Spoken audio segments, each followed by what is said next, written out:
আসসালামু আলাইকুম রহমতুল্লাহ। সম্মানিত ভিউয়ার্স, আজকে আমরা আপনাদেরকে দেখাইব কিভাবে আমরা মেক্সির কাপড় কাটি, মানে কাপড় থেকে কিভাবে মেক্সি হয়। দেখেন, এই যে প্রথমে আমরা মেক্সির কাপড়গুলা সুন্দর করে কাটার মধ্যে এগুলো আমরা কাটছি। গাঁথার পরে এগুলো আস্তে আস্তে আমরা কাটা থেকে বাইর করব। এই যে কাটার থেকে বাইর করতেছি, বাইর করে এখন আমরা বাস করতেছি।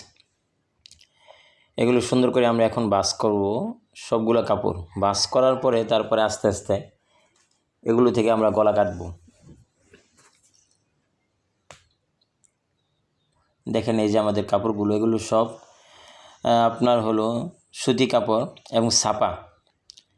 এগুলো আপনার গজ আপনার হলো 55, 57, 58 টাকা গজ।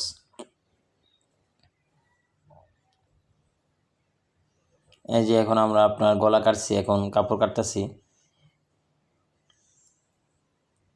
দেখেন এখন আমরা কাপড় থেকে কিভাবে গলা কাটি।